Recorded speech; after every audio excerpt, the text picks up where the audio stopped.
kondisi kehidupan pemimpin di dunia, mulai dari riwayat Fir'aun, pemimpin zalim, kemudian Qarun, orang kaya yang tidak amanah, yang ketiga adalah Haman kalau tidak salah. Haman ini seorang cendekia, dia pintar, dia tahu ilmu agama, dia tahu sains, tapi dia berkhianat kepada kebenaran. Dan kebetulan di Indonesia terjadi itu. Allahu Akbar. Betul apa betul? Terjadi. Ada kiai, ada ulama, ada yang mengaku sebagai pejuang Islam, kemudian berbalik menjadi pengkhianat.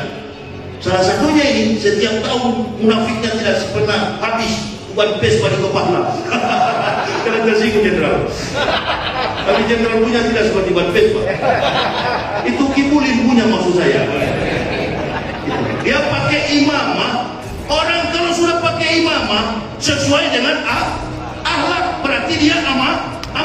Lebih terhormat, lebih mulia mengikuti sikap karakter daripada Nabi tercinta Rasulullah Muhammad Sallallahu Alaihi Wasallam. Allahumma sholli wa sallim wa barik alaihi. Pertanyaannya sekarang, Jokowi kira-kira ikut Rasul tidak? Sudah jangan terlalu hajar Pak Jokowi, karena dari penampilan saya lihat begini di foto, innalillahi. Kenapa sampai miring begini tutup?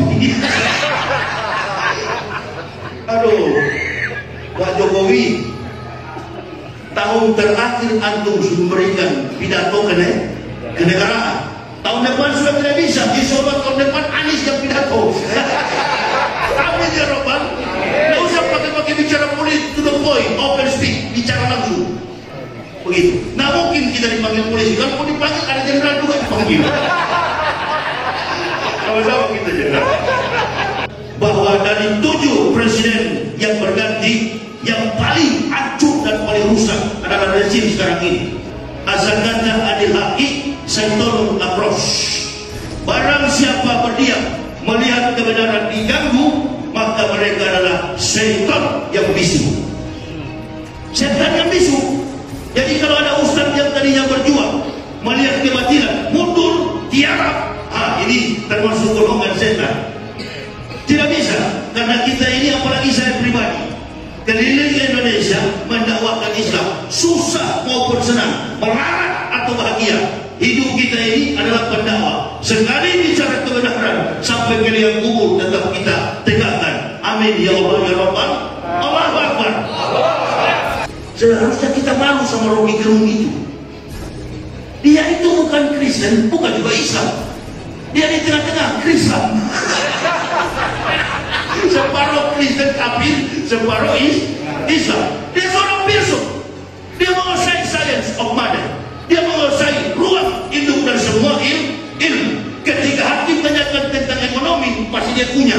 Persoalan hukum, apalagi persoalan sains, dia kuasai. Segala bentuk realitas ilmu, dia adalah seorang filsuf. Dalam satu negara pasti ada filsuf, dan kalau ada filsuf pasti korban rezim. Jadi saya nggak kaget lihat, dia mengutarakan kata-kata dengan istilah apa kemarin, bajingan, istilah tolol, istilah pengecut, yang ditujukan kepada siapa? Itu adalah ambisi yang dia sampaikan karena melihat keterpurukan masyarakat yang bodoh. Ini yang paling kafir, paling takut. Rocky mungkin itu juga, Pak. Coba tanya Rocky, pasti dia takut disunat itu. Coba tanya dia, sudahlah, ustaznya sudah tahu secara psikologi, saya sudah tahu, dia takut disunat. Tanya, semua orang termasuk para pendeta ingin masuk Islam, tapi persoalannya jangan disunat. Nah, itu barangkali Rocky tidak berani. Itu Rocky, saya tahu secara psikologi itu yang dia hindari. 2 Mei bukan sebagai celana, pegang begini. Ini dia, Panji Gumilang. Dia menyanyikan lagu Shalom Kafirin. Dia menyanyikan lagu Shalom Kafirin. Kafirin itu bahasa Ibraninya sahabat. Lahir raut sampai jumpa, see you again. Nah jadi saya tahu lagu-lagu yang dia nyanyikan itu lagu Shalom Aleichem, Shalom Aleichem, Shalom Aleichem, Shalom Shalom Shalom Aleichem. Saya lebih hafal. Dengan kafir, kau baru belajar Panji cuma sepotong-sepotong, kau tahu. Nanti di Demokrat apa itu dia ngegas terus terlaku Panji, dia ngegas terus. Aduh jismur kami korak yesemur etnak seta bikorak. Aduh jismur kaufo eka kami atau wiat kolami hikomantaki. Dakolama Muhammadin Muhammadin Muhammadin. 3 kali menyebut Nabi kita Muhammad.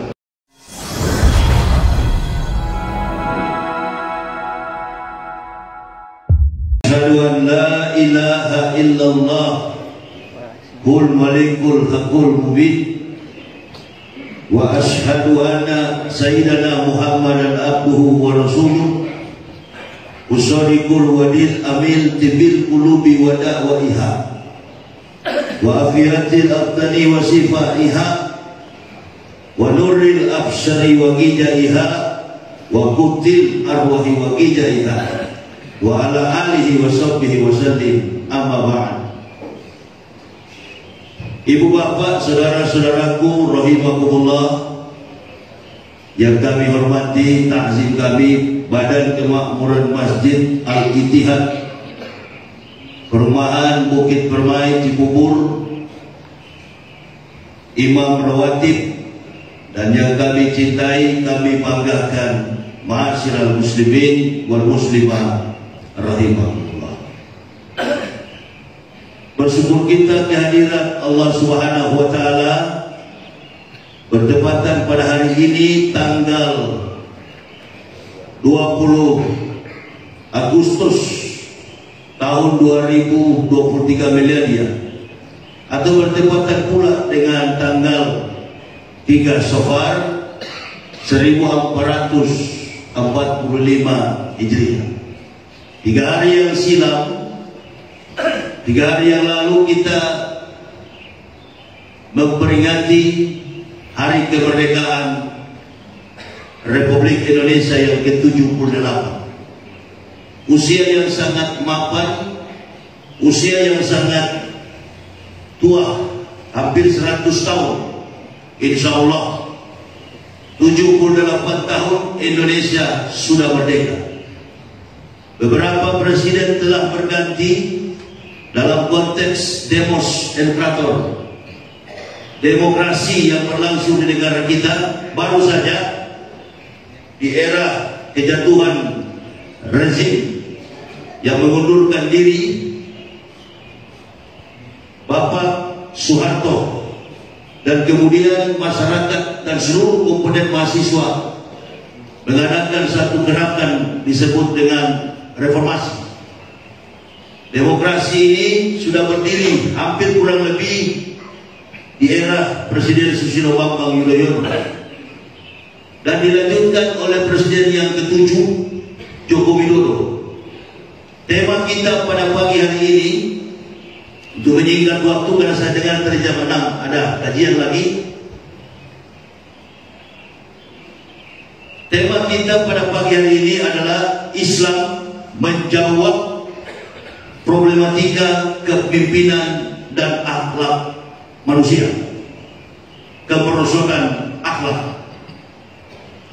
Memang tema ini sangat penting dikaji dalam konteks kekinian, dalam situasi dan kondisi negara kita ini yang sedang mengalami berbagai macam persoalan, terutama dalam aspek kepemimpinan.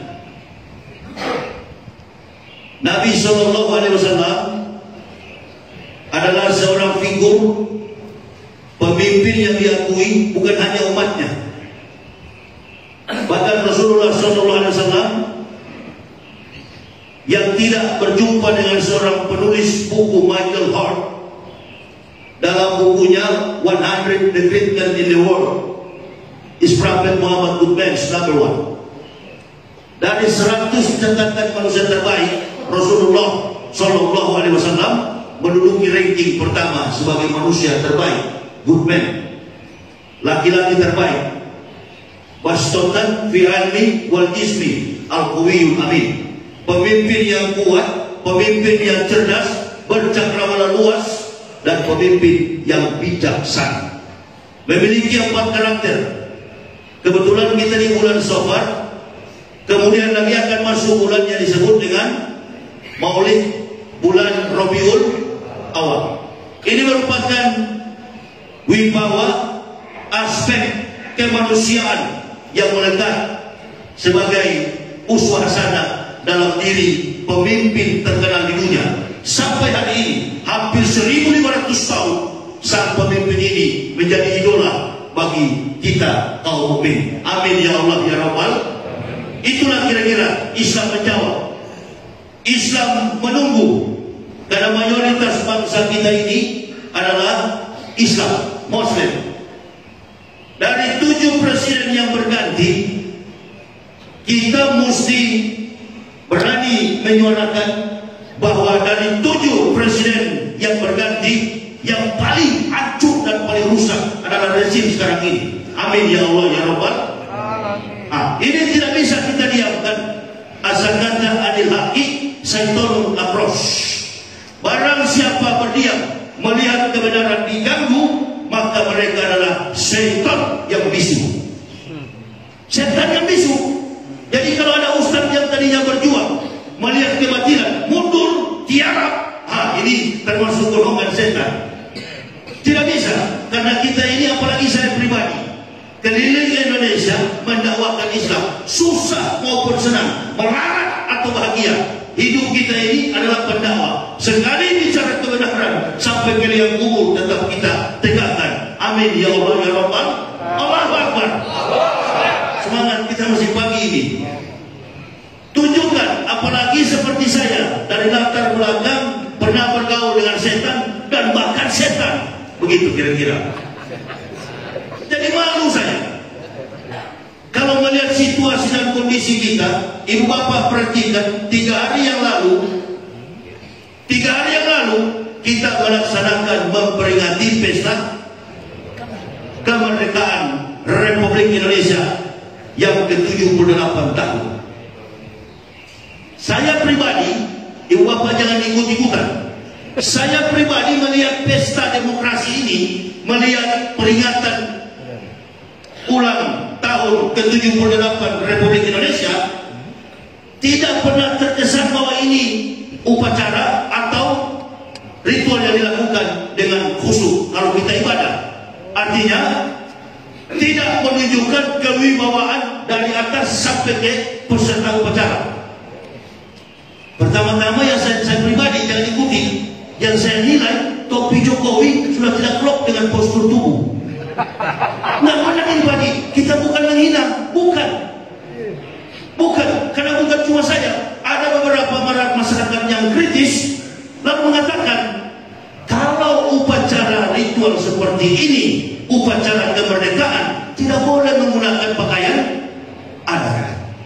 Karena kita ini ada berapa sekarang? 38 provinsi. Dulu 27 provinsi, kemudian dimekarkan dari 34 provinsi.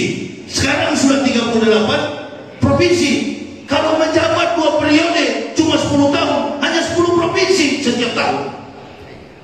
Jadi keadilan sosial bagi seluruh rakyat Indonesia. Qul amara rabbi bil qist wa aqimu wujuhakum inda kulli masjidin wa mukhlisina lahu din kama ba'da'akum ta'udun.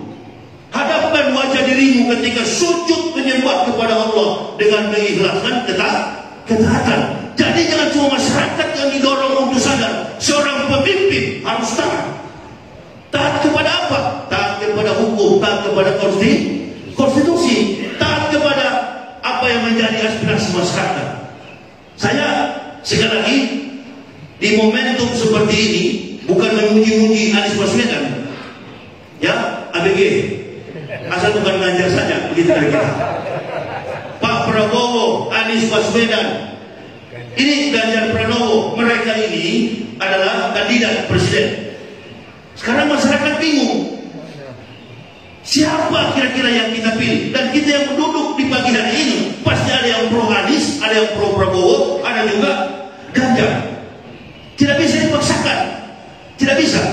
Saya pribadi dengan keluarga dulu pendukung Prabowo, sekarang pendukung Anies.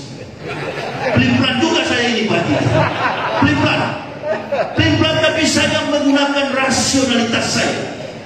Wa minan nas man yaqulu amana billahi wa bil yaumil akhir wa ma hum bimumin.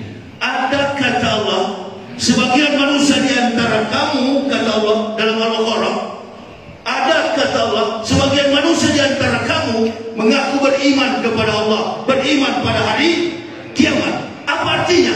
Mereka menunjukkan diri bahwa mereka adalah orang mukmin, orang beriman, percaya kepada Allah. Qul amanu billah, mereka beriman kepada Allah. Amantu billahi wa bima qala Rasulullah, amantu bi rasuli wa bima qala Rasulullah sallallahu alaihi wasallam, dan beriman kepada Nabi Muhammad, beriman kepada hari kiamat. Berarti mereka orang Islam. Tapi Al-Qur'an mengatakan mereka menipu orang Islam, orang mukmin, beragama Islam tapi menipu orang Islam. Yang selalu saya bilang, itu kan pespa itu dari tahun ke tahun. Coba contoh, ibu bapak, pemimpin ini bukan dalam arti pemimpin negara, pemimpin rumah tangga, pemimpin masyarakat, RT, RW, lurah, camat, bupati, wali kota, gubernur, dan lain sebagainya. Tetapi pemimpin yang dimaksud juga ini adalah pemimpin agama, pendeta, ada ustaz, ada kiai, ada ulama, ada yang lebih tinggi lagi. Sekarang sudah di penjara, Syekh Panji Gumilang. Itu dia pemimpin paling tinggi Pak Haji dan semua pemimpin. Bayangkan kita ini orang-orang taat kepada ulama, betul? Saya di masjid Al-Ittihad ini, satu hal sering saya selalu bilang sama istri setiap pulang dari ceramah, Dek, itu orang tua, itu masjid Al-Ittihad kebanyakan opa-opa, kebanyakan orang tua-tua. Istri saya bilang, ya Pak ya, kebanyakan opa-opa, sudah tua-tua.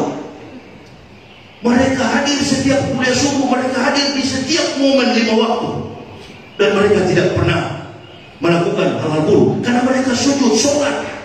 Orang yang sholat jauh dari kemungkaran. Nah, lalu kita bicarakan soal Panji Gumilang. Detik-detik polisi menaikkan ke penyidikan, dan rekeningnya diblokir. Apa kata pemimpin ini? Pemimpin pesantren, Pak, harus kita kupas juga. Pemimpin pondok pesantren yang membina ribuan anak cucu kita, para santri. Saya punya anak perempuan baru naik kelas kemarin, madrasah sanawiyah. Dia juara 1, dai cilik, yang pernah saya WA ke Pak Haji. Namanya Siti Rahmawati. Karena dari kandungan sampai dia lahir keliling berdakwah seluruh Indonesia. Sekarang di pesantren kelas 3 sanawiyah. Kiainya Dr. Agung Bunyamin, pesantren Al-Muhadirin Purwakarta. Saya dikasih majalah oleh pesantren sebagai orang tua santri yang mengawasi langsung anak saya. Setiap kali dia terima raport, setiap kali ada kegiatan pesantren, saya hadir sebagai orang tua santriwan. Saya lihat ke sana, disiplin pesantren ini seperti kantor. Satu buku dikasih, majalah dikasih, bertuliskan slogan sosok kiai. Apa beliau katakan? Amanah, perwujudan dari amanah adalah iman. Tidak beriman orang yang tidak bersikap amanah. Amanah adalah perwujudan daripada iman. Tidak beriman seseorang apabila tidak bersikap amanah. Nah, jadi memang persoalan seorang pemimpin itu betul-betul pemimpin kalau dia amanah. Yang paling banyak saya, beberapa tokoh guru-guru besar di Indonesia, termasuk kawan saya dari Manado, Rocky Gerung. Itu mereka sedang membuat satu pertemuan dan mempublikasikan, mengupload di YouTube yang begini-gini. Di situ tulis pemakzulan Jokowi. Itu apa bahasa ininya? Apa bahasa Inggris suruh berumur saya? Bukan. Impeachment. Menjatuhkan seorang pemimpin. Jadi sudah ada benih ke sana. Kenapa? Karena masyarakat sudah tidak puas melihat ini. Sama dengan pemimpin yang kemarin ditangkap, dimasukkan ke dalam penjara. Setiap musibah, setiap masalah, setiap ujian dari Allah pasti ada maknanya. Pemimpin ditangkap, jenderal ditangkap, dimasukkan ke penjara. Anak saudara, seringkali ceramah di sini selalu paling depan jenderal 3 bintang. Anton baru alam. Allahu Akbar. Ini kalau semua jenderal begini, Teddy Minahasa mungkin tidak masuk penjara, Pak. Ya, nanti sudah di pengadilan, sudah di meja itu baru pura-pura pakai ayat Al-Quran. Itu dia. Pakai jilbab, mulai menghadap pengadilan. Sudah di meja hijau, baru pura-pura alim. Nah, ini. Nanti sudah berhadapan dengan hakim, baru pura-pura alim. Tapi di luar, cuek, acuh dengan Islam. Tidak amanah. Amanah terhadap ilmu Islam, amanah terhadap keluarga, amanah terhadap Nabi Rasulullah Allah Subhanahu wa ta'ala. Amantu billahi wa bima qala Allah ta'ala, amantu bi rasuli wa bima qala Rasulullah Muhammad sallallahu alaihi wasallam. Itulah implementasi la ilaha illallah Muhammad Rasulullah. Bukan hanya ucapan, bukan hanya sebutan, bukan hanya pengakuan, dibuktikan dalam eksistensi kehidupan kita. Dalam kondisi bagaimanapun harus betul-betul menunjukkan diri, jati diri saya seorang yang beriman kepada Allah. Supaya apa? Iman itu terbukti benar dalam kondisi yang bagaimanapun. Pangkat, jabatan, kedudukan, harta, keturunan itu tidak menjamin. Allah Subhanahu wa ta'ala mengatakan itu hanya permainan dunia, itu akan tinggal. Iqra kitabaka binafsikal yauma alaika hasiba. Bacalah kitabmu, cukup dirimu sendiri yang menjadi penghisap atas perbuatan. Seorang pemimpin hukumannya lebih berat daripada orang yang mereka pimpin. Allah Subhanahu wa ta'ala begitu jelas memberikan peringatan kepada kita kondisi kehidupan pemimpin di dunia, mulai dari riwayat Fir'aun, pemimpin zalim, kemudian Qarun, orang kaya yang tidak amanah, yang ketiga adalah Haman kalau tidak salah. Haman ini seorang cendekia, dia pintar, dia tahu ilmu agama, dia tahu sains, tapi dia berkhianat kepada kebenaran. Dan kebetulan di Indonesia terjadi itu. Allahu Akbar. Betul apa betul? Terjadi. Ada kiai, ada ulama, ada yang mengaku sebagai pejuang Islam, kemudian berbalik menjadi pengkhianat. Salah satunya ini, setiap tahun munafiknya tidak pernah habis bukan pes pada kepala. Karena tersinggung jenderal. Tapi jenderal punya tidak seperti ban pes, Pak. Itu Kibulin punya maksud saya. Dia pakai imamah. Orang kalau sudah pakai imamah sesuai dengan akhlak, berarti dia amanah. Tunggu kita bicara kepemimpinan leadership. Seorang leader tidak pernah cari pengikut. Coba baca, siapa yang pernah kuliah, siapa yang pernah belajar tentang ilmu leadership? Di mana ada seorang pemimpin mencari pengikut? Tidak ada. Saya kasih contoh, Presiden Abraham Lincoln. Abraham Lincoln. Dia punya bapak itu cuma seorang petani dan dia belajar hukum secara otodidak. Tapi Abraham itu mempersatukan black man and black white, hitam dan putih. Tidak ada pengikut Abraham Lincoln. Orang yang mengikuti dia tidak paksakan orang dan tidak pernah mengadu domba. Ini yang terjadi tentang adu domba. Ini. Jadi kalau pintar pasti berhadapan dengan pintar. Goblok pasti temannya kok. Memang bangsa ini perlu dididik. Jadi kalau ada bahasa-bahasa, diksi-diksi yang tidak santun, negara kita ini harus kita sadari bahwa negara kita ini negara yang santun dan beradab, kemanusiaan yang adil dan beradab. Tapi kesantunan dan adab yang kita jawantahkan dalam kehidupan tidak jadi contoh yang dari atas. Di atas tukang adu domba, asal dukung dia, asal pendukung dia, biar buta huruf, biar jasa palsu, boleh memimpin. Ini dia. Nah, ini yang ditakuti. Ini kalau Anies naik, rata semua itu. Insya Allah, amin ya Rabbal. Mesti respon cepat, amin kan bagi, jangan diam. Ya, ini kepemimpinan kritis sekali, siklen sekali. Apa namanya? Mesti cepat tangkap bahwa pemimpin yang betul-betul belajar tentang leadership, mulai dari cara duduk, cara berdiri, cara berpidato. Bahkan kalau kita belajar tentang leadership, orang yang berpidato, orang yang melaksanakan konteks, menyampaikan sebuah persoalan dalam konteks lisan, dia harus pegang mic dari sebelah kanan, bukan kiri. Ini dalam studi leadership. Begitu juga menyenggah keringat, tak boleh dengan jas, whiskas dan lain sebagainya.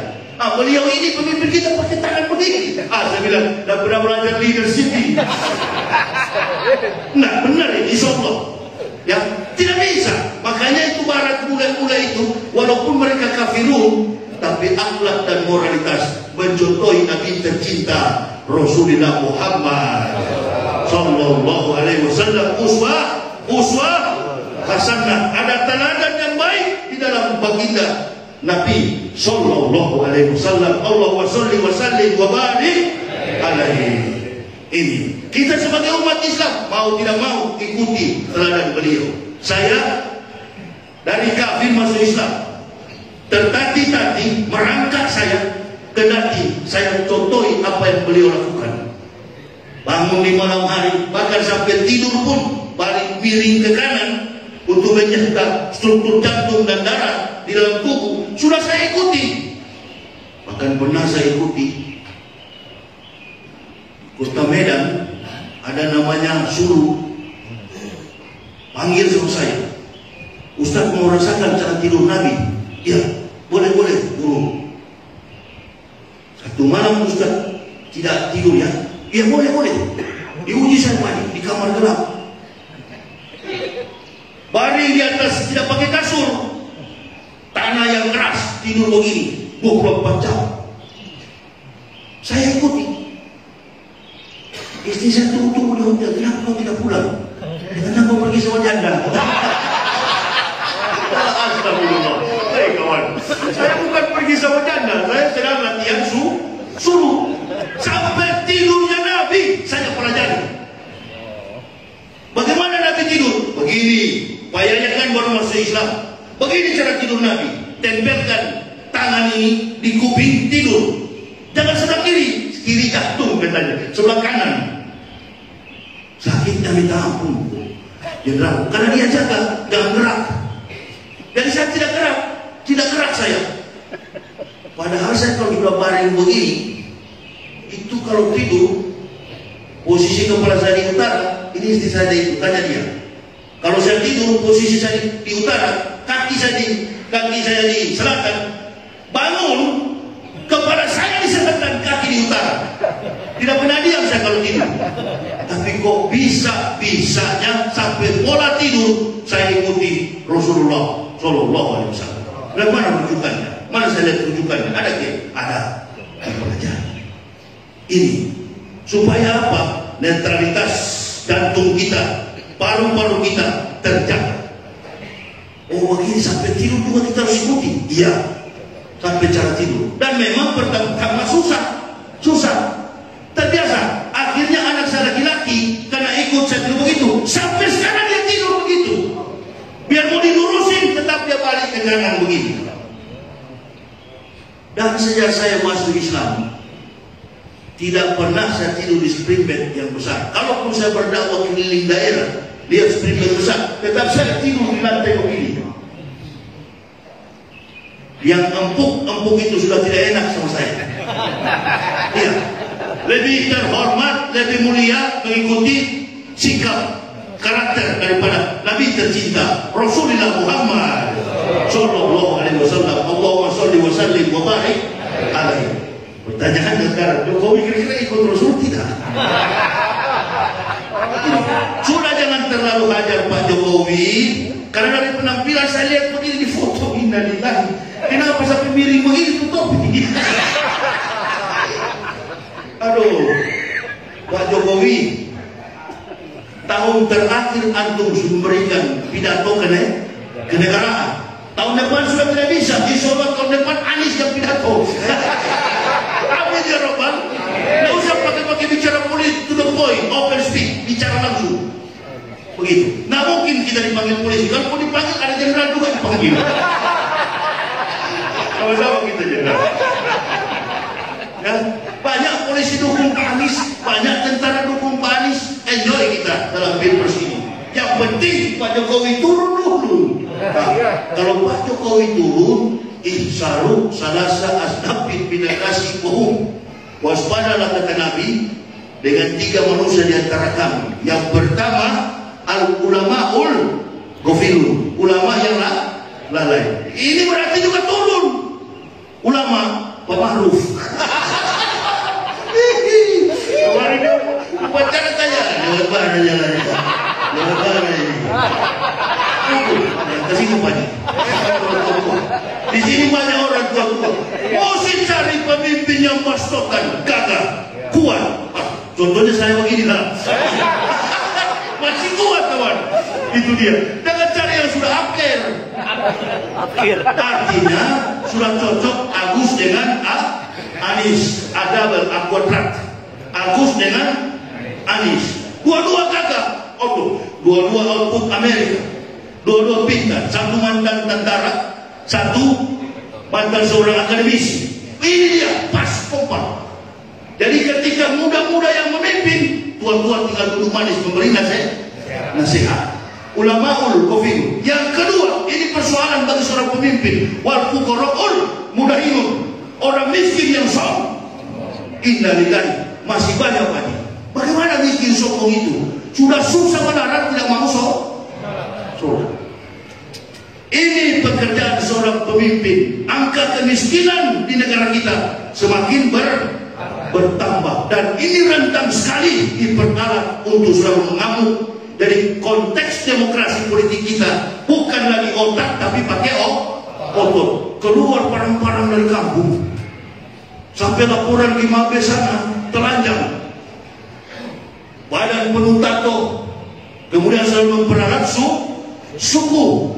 Negara kita ini negara yang sedang dalam proses perjalanan dalam konteks modernism dan secularism, dan menuntut seorang anak muda, seorang pemimpin betul-betul bercakrawala-luas.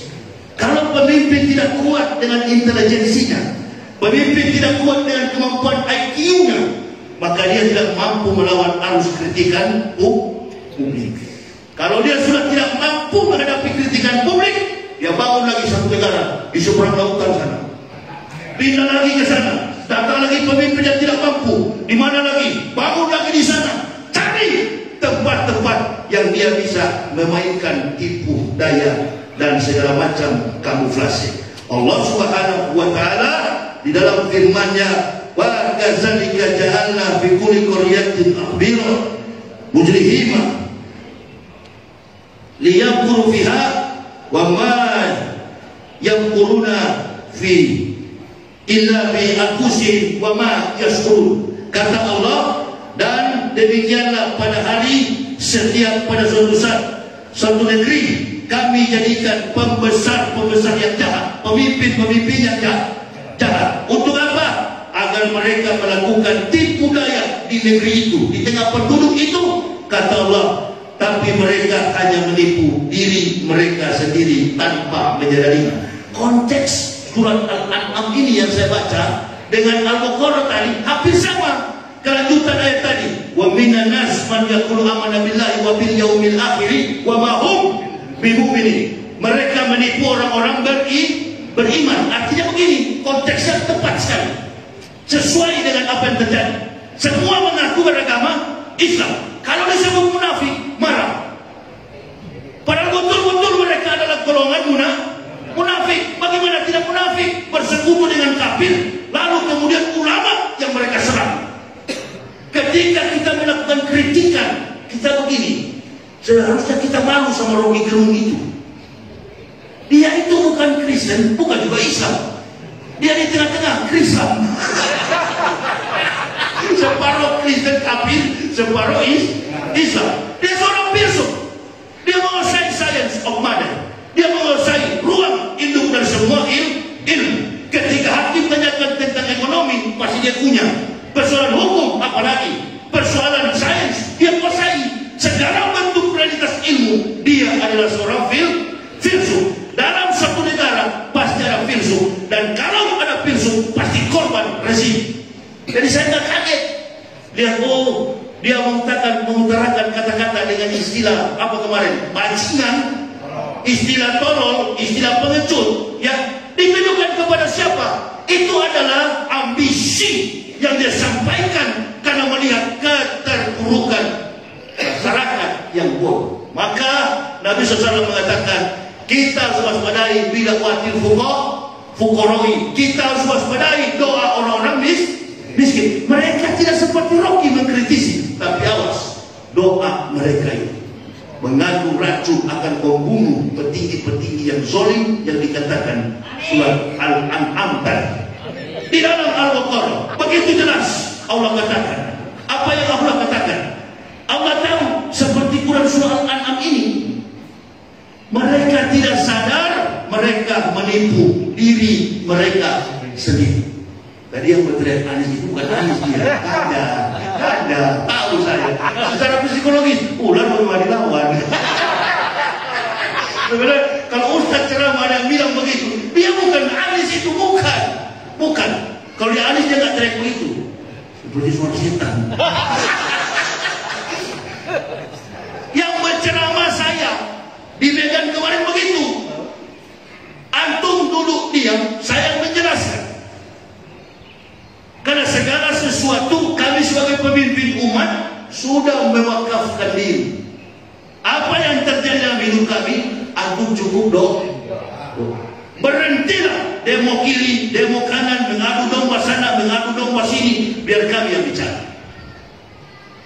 Kalau kita lihat dalam kondisi politik, dari awal saya berceramah saya sudah bilang, jangan pernah mengganggu eksistensi kepribadian daripada pribadi Jokowi. Memang sengaja dia dipasang, begitu kita ganggu pribadinya, publik yang tadinya dukung kita berbalik mendukung Jokowi.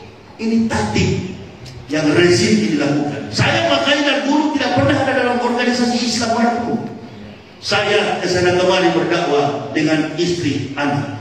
Saya bukan NU, saya bukan Muhammadiyah, saya bukan Nasabandiyah, saya bukan Al-Muslim. Saya keliling Indonesia hanya bertiga, istri, anak. Ke Sumatera melalui Pelabuhan Merak naik mobil, dari Merak Bakauni, ke Makassar, ke Sulawesi, ke Manado, dari Jakarta Surabaya naik ferry 3-5 jam, mobil muat di atas ferry. Dan ferry itu bukan milik orang Islam. Ferry itu, kapal penyeberangan itu milik semua orang beragama, semua masyarakat Indonesia. Tidak menutup kemungkinan kapten kapalnya juga kafirun.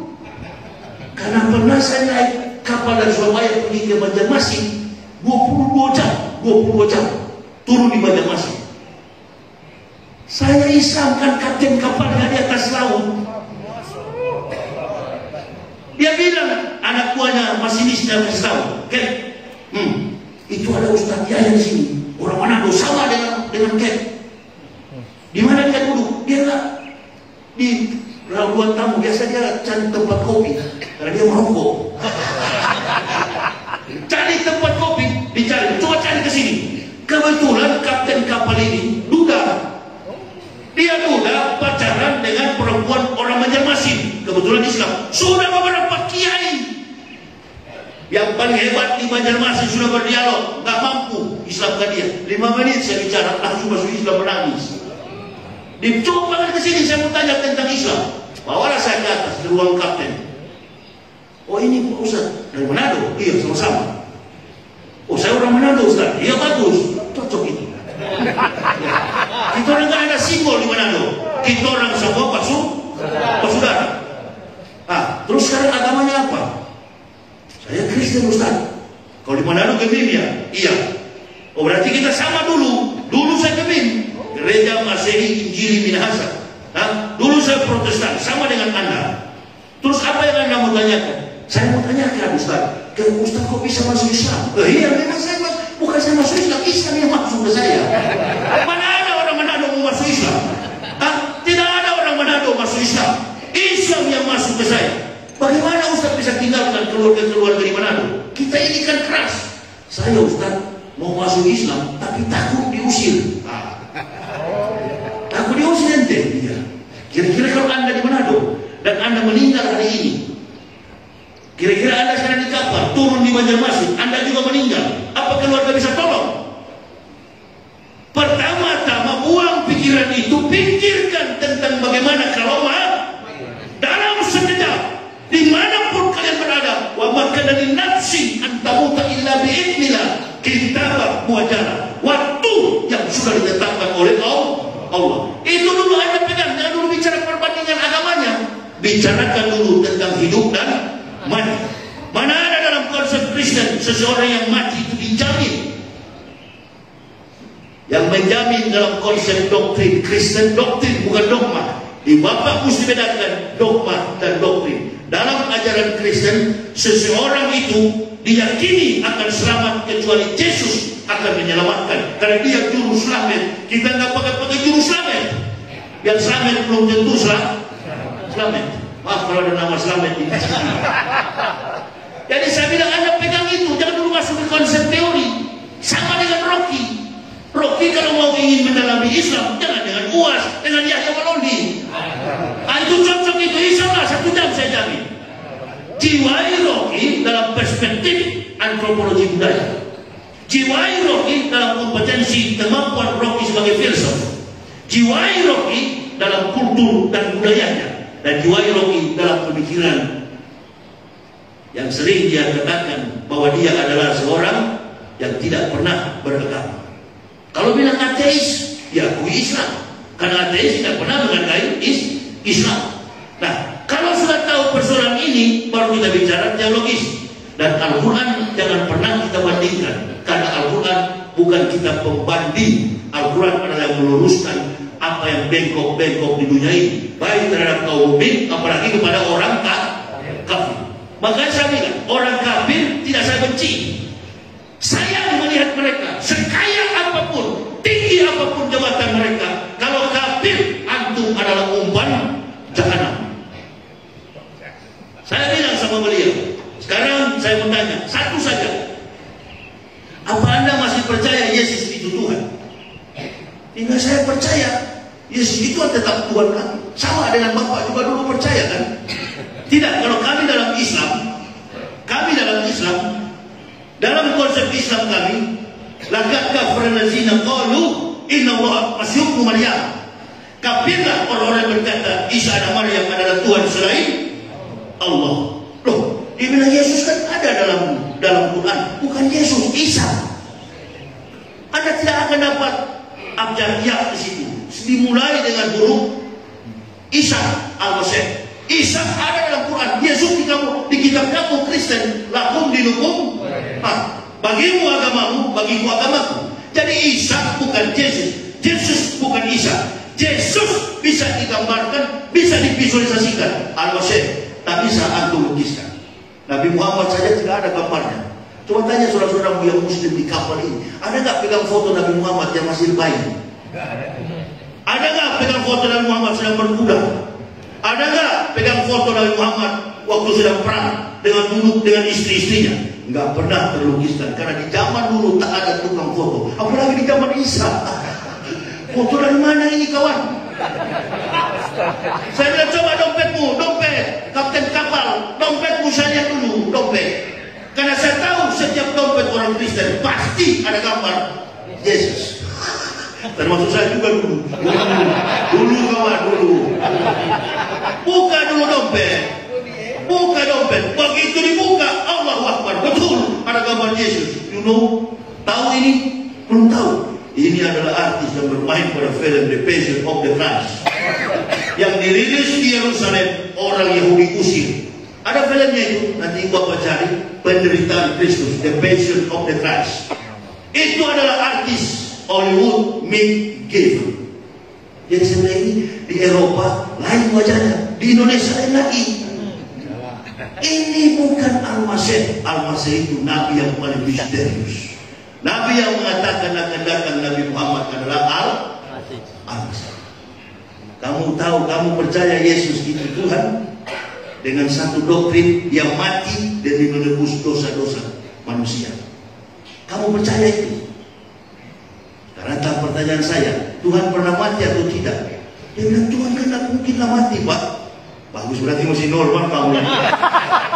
Masih normal, masih enak berdialog. Apalagi antum ini kan seorang sarjana, bagus sekali. Antum percaya Yesus itu adalah Tuhan? Ya. Dari mana kau percaya? Apa yang dikatakan oleh pendeta kan? Ini kalau pemimpin.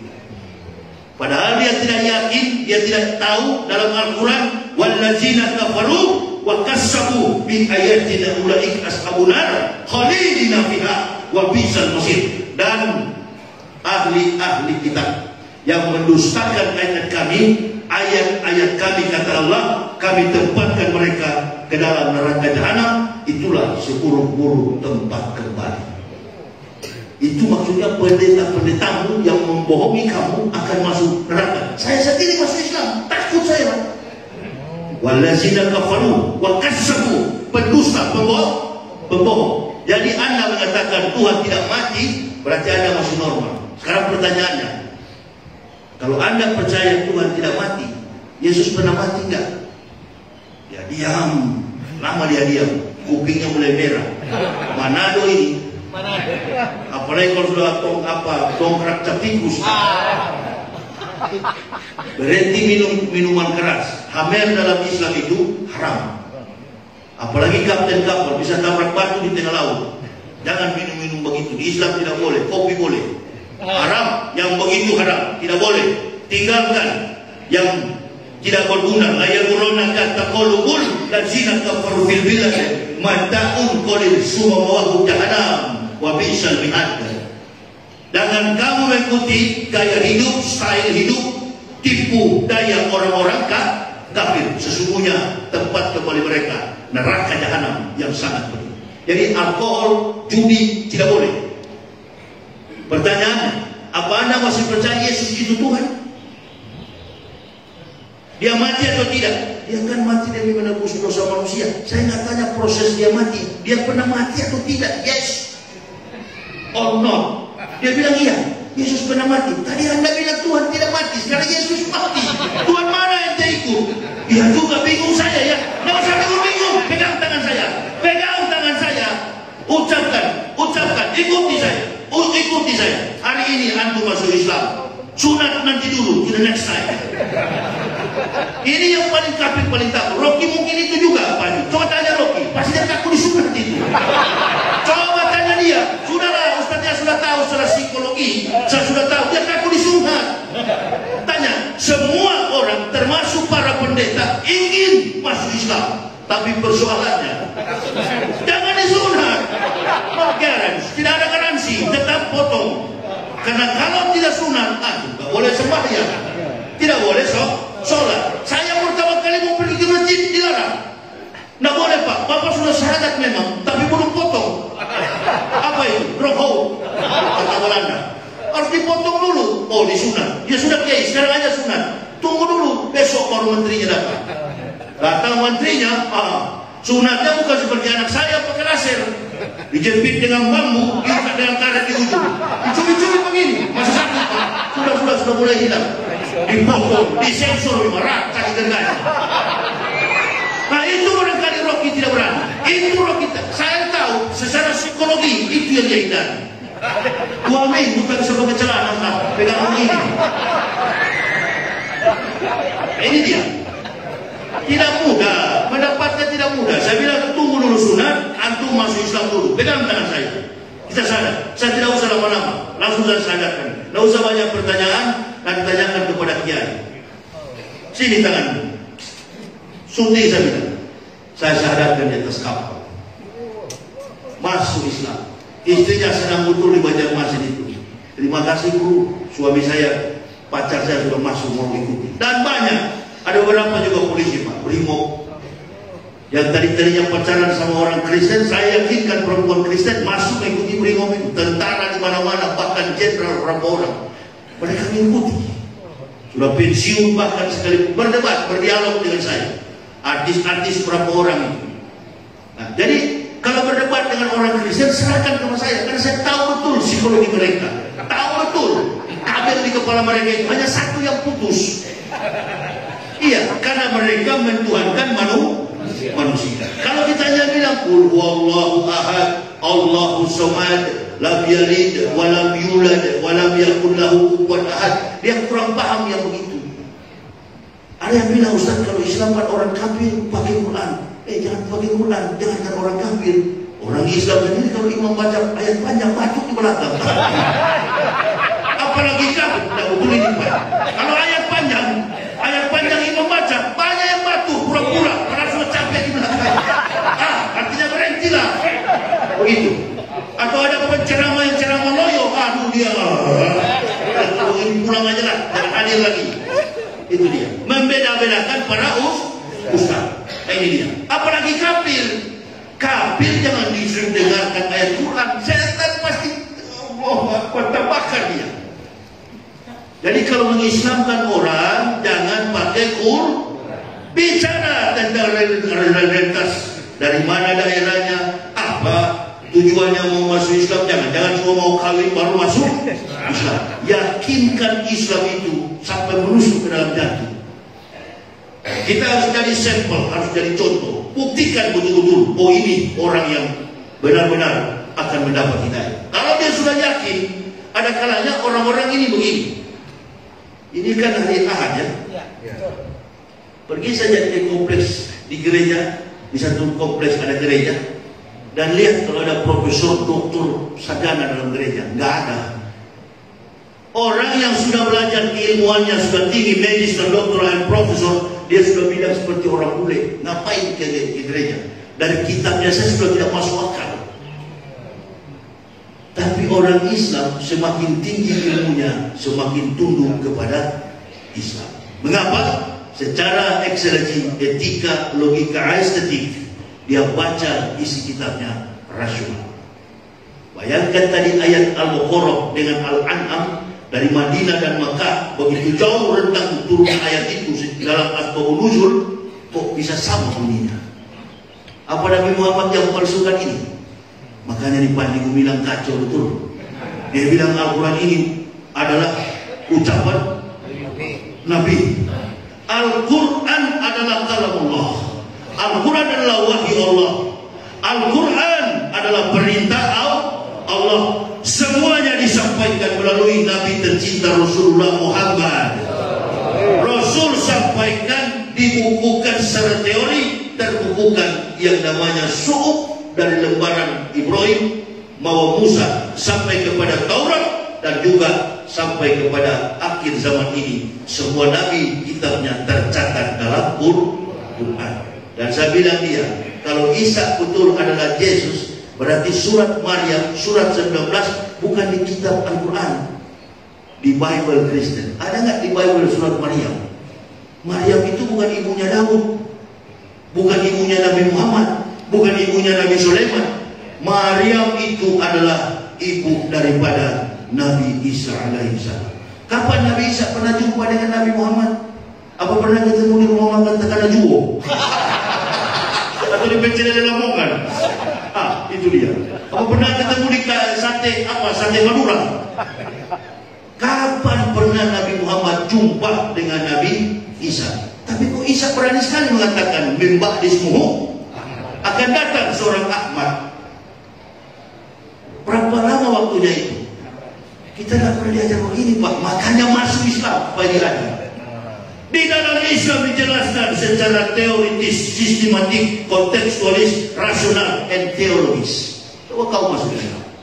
Tidak ada orang buta dalam Islam. Secara terpelajar mungkin dia tidak pernah mengecap pendidikan formal, tapi dalam konteks Al-Quran mereka jago-jago menjual hidup ini dengan petunjuk Al-Quran. Kiai-kiai di pedalaman, kiai-kiai di kampung-kampung itu pendidikannya nggak tinggi, tapi pintar-pintar mereka bicara karena tuntunan Quran. Saya sering dengar mereka ceramah di kampung-kampung, di desa-desa. Kok pintar-pintar kiai-kiai ini? Tidak mengecap pendidikan formal, tapi hebat. Kenapa? Al-Quran yang menuntut. 576 tahun belum datang Nabi Muhammad. Yeshua Mashiach atau Isa al-Masih sudah menyampaikan akan datang seorang yang bernama Ahmad bin Ba'd ismuhu Ahmad. Yahudi katakan fala ma jauh bil bayyinati qalu hadza sihrun mubin. Ini katanya sihir yang nyata. Jadi yang membohongi Anda bukan umat Islam, Yahudi. Nah, ini masuk penjara juga ini Panji Gumilang gara-gara Yahudi.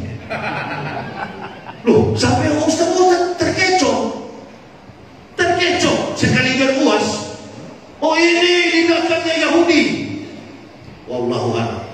Yahudi ini nggak pernah masuk campur urusan agama, apalagi cuma 1-2 triliun. Yahudi itu urusannya bisnis dan finansial.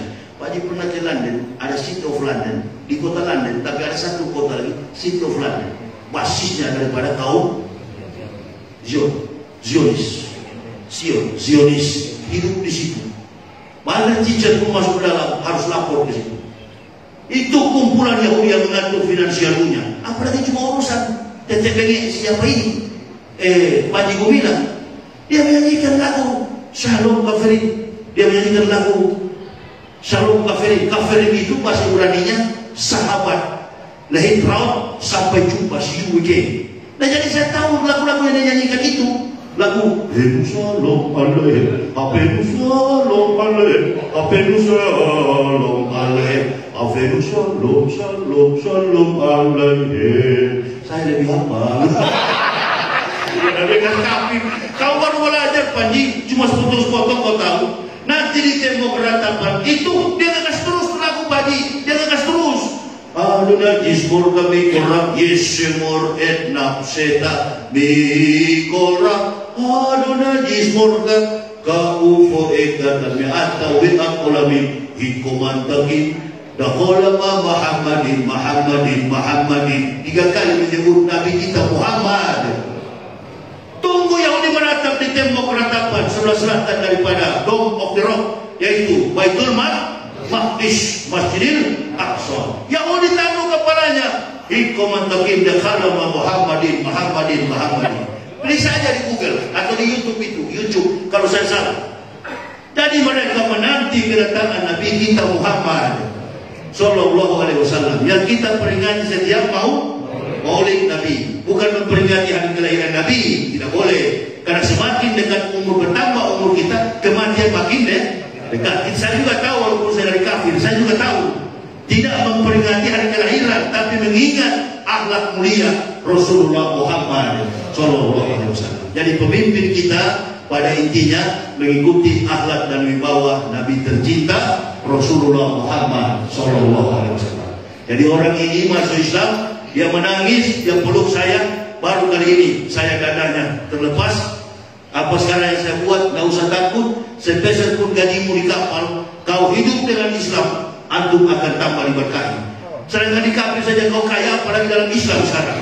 Insya Allah kau bukan cuma kapal ini, kapal Surabaya, apa namanya, Surabaya masih. Antum besok bisa buat tanker Pertamina. Betul Pak, di bawah sekarang mau tanker Pertamina balik papan. Terbukti kata-kata saya, makin maju hidupnya. Amin ya Rabbal. Ini. Jadi kalau kita semakin takut, ancaman keluarga selalu ada. Dan paling ya biasa lah kalau orang masuk Islam itu goblok, gila, tidak usah marah. Karena yang mengatakan gila adalah orang-orang. Nah, kalau kita marah sama-sama jadi nggak usah tanggapi. Anjing menggonggong kafilah berlalu, jiwa merdeka hidup tenang. Begitu tutup mata, amin ya Rabbal Alamin, malaikat akan panggil, salamun alaikum bima sabartum, keselamatan bagi kalian orang-orang yang sabar. Bagi orang kafir diserahkan, orang kafir itu inna atatan lil kafirina salasilah wa atlalah wa sa'ir, disediakan oleh Allah adalah belenggu, rantai dan neraka yang menyala-nyala. Inilah pemimpin kafir, pemimpin dan semua pengikutnya akan turun ke dalam neraka. Dan kita sudah muslim, walaupun dalam kehidupan yang bagaimanapun, dalam kondisi bagaimanapun, kita yakin tidak mungkin 10 tahun umat ini akan terbengkalai, menderita kita. Dan kalau kita menderita, dalam Quran surah Al-An'am ini dikatakan Allah jadikan pemimpin-pemimpin yang menipu, pembesar-pembesar yang jahat, kata Allah. Ini dalam surat Al-An'am 123. Bapak bisa baca lagi di rumah. Allah yang jadikan mereka, taruh di Indonesia, siksakan umat ini supaya jadi pelajaran bagi kita. Bisa jadi kita dihadirkan Pak Jokowi, jangan kita marah. Tidak ada yang kebetulan dalam Islam ini. Beliau memimpin 10 tahun, tinggal 1 tahun lagi, gak usah diolok. Tinggal 1 tahun. Malah kita doakan sisa pemerintahan Jokowi Ma'ruf ada legasi terbaik. Berhentilah cawe-cawe, berhentilah masuk campur urusan capres. Tapi saya tahu ketua-ketua umum itu orang-orang punya intelektual dan cinta Islam. Kita lihat nanti endingnya.